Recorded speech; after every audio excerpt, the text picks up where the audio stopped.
Subscribe to Techdroids and hit that bell icon so you never miss an update in the future.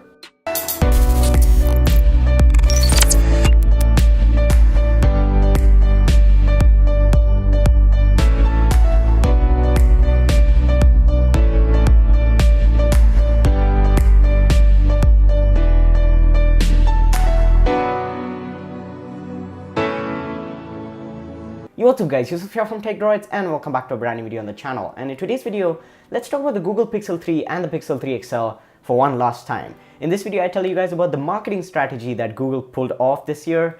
And yeah, let's talk about it for one last time. I'm not going to be boring you guys with the specs and leaks and rumors in this video, but I'll be actually telling you guys the truth about the Google Pixel 3 and the Pixel 3 XL. So that being said, let's get on to it. So starting off with the plethora of leaks and rumors about the Google Pixel 3 and the Pixel 3 XL. Actually, they're all true. The Pixel 3 and the Pixel 3 XL will be the same devices that have been leaked. The Pixel 3 XL will have the terribly, horrible notch, and the Pixel 3 will be the same as well. All the leaks, all the specifications, all the design renders are true. There is a third phone, but don't get your hopes high. It is not the Pixel Ultra or the Ultra Pixel. It's going to be a budget device probably. Google might be working with Xiaomi to bring that device to the market, but that third device is a whole different video. But in this video, let's talk about the Google Pixel 3 and the Pixel 3 XL and why Google did this. So everyone knows what the Pixel 3 and the Pixel 3 XL are going to be. There is no excitement, there is no hype.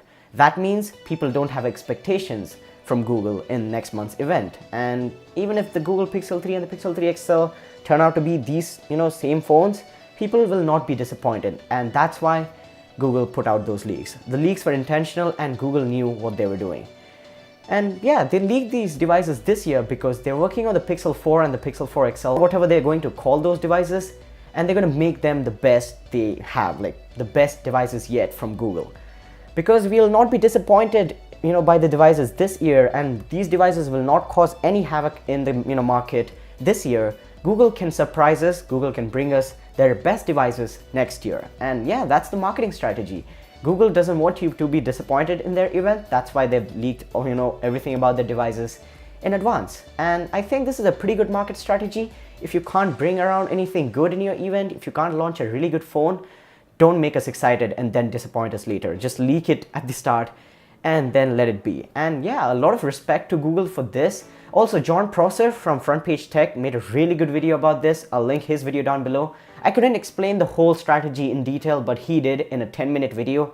So I really recommend checking that out. And that's about it for this video, guys. Thanks so much for watching. I hope you enjoyed. I hope you learned something new. Don't get your hopes high for the Google Pixel 3 and the Pixel 3 XL. Everything that has been leaked so far is actually true, and Google is, doing it, and they know what they're doing. And actually, I think it is the right thing to do. So that's been it, guys. Thanks so much for watching. Subscribe to the channel, hit the like button if you enjoyed this video, and I'll talk to you guys in the next one. Roll the outro. Peace out.